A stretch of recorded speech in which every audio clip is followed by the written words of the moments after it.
ചരിത്ര നേട്ടത്തിലേക്ക് കുതിച്ചുയരാൻ ശുഭാംശു ശുക്ല. ഇന്ത്യൻ സമയം ഇന്ന് ഉച്ചയ്ക്ക് 12:01 ഫ്ലോറിഡയിലെ കെന്നഡി സ്പേസ് സെന്ററിൽ നിന്ന് ആക്സിയം 4 വിക്ഷേപിക്കും. നേരത്തെ 5 തവണയാണ് വിക്ഷേപണം മാറ്റിവെച്ചത്. NASA, ISRO, European space agency എന്നിവരുടെ സഹകരണത്തോടെ മനുഷ്യനെ ബഹിരാകാശ നിലയത്തിലേക്ക് എത്തിക്കുന്ന ആക്സിയം 4 മിഷന്റെ ഭാഗമായാണ് ശുഭാംശു ബഹിരാകാശ നിലയത്തിലേക്ക് പോകുന്നത്. വിവരങ്ങളുമായി അജയ് സുധ ബിജു ചേരുന്നു ന്യൂസ് ഡെസ്കിൽ നിന്ന്.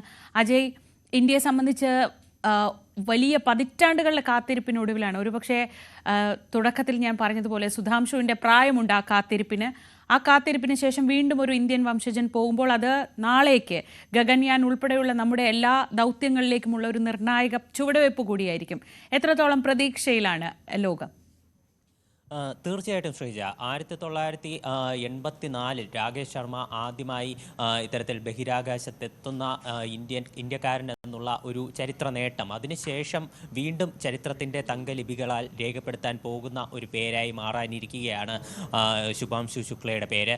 അതിന്ന് എല്ലാം കൃത്യമായി എല്ലാം നല്ല രീതിയിൽ നടക്കുകയാണെങ്കിൽ ഇന്ന് ഇന്ത്യൻ സമയം ഉച്ചയ്ക്ക് 12:01 ആ ഒരു ദൗത്യം അത് നടക്കും കൃത്യമായി തന്നെ. അത് ഇന്ന് ഫ്ലോറിഡയിലുള്ള കെന്നഡി സ്പേസ് സെൻറ്ററിലുള്ള ലോഞ്ചിങ് പാഡ് 39A നിന്നാണ് ഇതിൻ്റെ വിക്ഷേപണം നടക്കുക.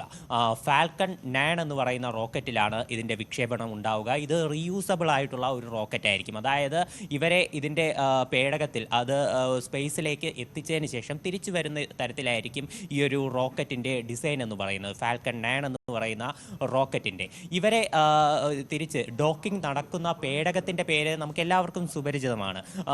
ഡ്രാഗൺ എന്ന് പറയുന്ന സ്പേസ് എക്സിൻ്റെ പേടകത്തിലാണ് ഇവരെ അന്താരാഷ്ട്ര ബഹിരാകാശ നിലയത്തിലേക്ക് എത്തിക്കുന്നത്. ഇതിൻ്റെ ഡോക്കിംഗ് നടക്കുന്ന സമയമെന്ന് പറയുന്നത് നാളെയാണ്. നാളെ ജൂൺ 26 വൈകുന്നേരം 4 മണിക്ക് ശേഷമാണ് ഇതിൻ്റെ ഡോക്കിംഗ് പ്രക്രിയകൾ പൂർത്തിയാവുക. ശുഭാംശു ശുക്ലയെ പറ്റി അദ്ദേഹത്തിൻ്റെ ഒരു നിർണായകമായിട്ടുള്ള ഒരു കാര്യം എന്താണെന്ന് പറഞ്ഞാൽ ഈ ഒരു മിഷൻ്റെ പൈലറ്റായി പ്രവർത്തിക്കുന്നത് അദ്ദേഹമാണ്.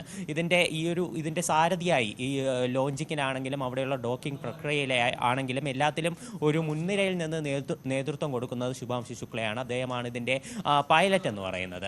അതുപോലെ തന്നെ ഇതിൻ്റെ ഒരു മിഷൻ എന്ന് പറയുന്നത് മൊത്തത്തിൽ 14 ദിവസം നീണ്ടു നിൽക്കുന്ന മിഷനാണ് ഇവരെ ഏൽപ്പിച്ചിട്ടുള്ളത്. ഈ 14 ദിവസം വിവിധങ്ങളായിട്ടുള്ള പരീക്ഷണങ്ങൾ ഇവർ അന്താരാഷ്ട്ര ബഹിരാകാശ നിലയത്തിൽ നടത്തും എന്നാണ് അറിയിച്ചിട്ടുള്ളത്. ഇതൊരു സ്വകാര്യ ഏജൻസി ആയിട്ടുള്ള ആക്സിയം സ്പേസുമായിട്ട് കൂടിച്ചേർന്നിട്ടുള്ള ഒരു മിഷനാണ്. ഇതിനകത്ത് ഇപ്പോൾ ആക്സിയം സ്പേസിനോടൊപ്പം ISRO, അതുപോലെ നാസ, പിന്നെ യൂറോപ്യൻ സ്പേസ് പോലെയുള്ള സംഘടനകൾ എല്ലാവരും കൂടി ചേർന്നിട്ടാണ് ഈ ഒരു വിക്ഷേപണം നടക്കുന്നത്. മൊത്തത്തിൽ 4 പേരാണ് ഈ മിഷനിൽ പങ്കെടുക്കുന്നത്. 4 രാജ്യങ്ങളിൽ നിന്നുള്ള പ്രതിനിധികൾ ഇതിൽ പങ്കെടുക്കുന്നുണ്ട്. ഈ മിഷന് നേതൃത്വം നൽകുന്നത് പെഗി വിൽസൺ ആണ്. അവരും വളരെയധികം ഒരു സുപരിചിതയാണ് എല്ലാവർക്കും. നമ്മളെ സുനിത വില്യംസിനേക്കാൾ ഏറ്റവും കൂടുതൽ സമയം ചെലവഴിച്ചിട്ടുള്ള വനിതയാണ് ഈ പെഗി വിൽസൺ എന്ന് പറയുന്നത്. അപ്പോൾ ഇവരുടെ നേതൃത്വത്തിലാണ് ഈ 14 ദിവസത്തെ എല്ലാ മിഷനും നടക്കുന്നത്. ഇവർ മെയ് 25 മുതൽ തന്നെ ഈ 4 ബഹിരാകാശ യാത്രികളും ക്വാറന്റൈനിൽ കഴിയുകയാണ്. മെയ് 29 ആദ്യമായി ഈ വിക്ഷേപണത്തിൻ്റെ തീയതിയായി നിശ്ചയിച്ചിരുന്ന സമയം. എന്നാൽ വിവിധങ്ങളായിട്ടുള്ള കാലാവസ്ഥാ പ്രശ്നങ്ങളും അതുപോലെ തന്നെ ഇതിൻ്റെ ഇലക്ട്രിക് യൂണിറ്റിൽ വന്ന പ്രശ്നങ്ങളെല്ലാം കാരണം ഇതിൻ്റെ ഒരു വിക്ഷേപണം പല തീയതികളിലായി മാറ്റിവെക്കുകയായിരുന്നു. ആദ്യം ഇതിൻ്റെ വിക്ഷേപണം ജൂൺ 8 മാറ്റി, പിന്നെ ജൂൺ 9, പിന്നെ 10, 11, 12 അങ്ങനെ 6 തവണ മാറ്റിവെച്ചതിന് ശേഷമാണ് ഇപ്പോൾ ഏറ്റവും അവസാനമായി മാറ്റിവെച്ചത് ജൂൺ 22 നിന്നാണ് ഇപ്പോൾ ജൂൺ 25 ആയിരിക്കുന്നത്.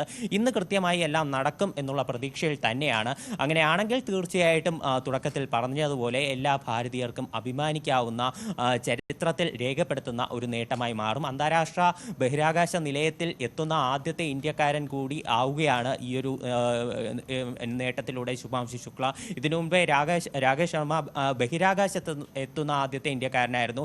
ബഹിരാകാശ നിലയത്തിലെത്തുന്ന ആദ്യത്തെ ഇന്ത്യക്കാരൻ എന്നുള്ള നേട്ടം ശുഭാംശു ശുക്ല ഈ മിഷൻ ഇന്ന് കൃത്യമായി നടക്കുകയാണെങ്കിൽ അദ്ദേഹത്തിൻ്റെ പേര് ആ ഒരു കാര്യത്തിൽ രേഖപ്പെടുത്തും. ശ്രീജ. ശരി, അജയ് സുധ ബിജുവാണ് വിവരങ്ങൾ നൽകിയത്.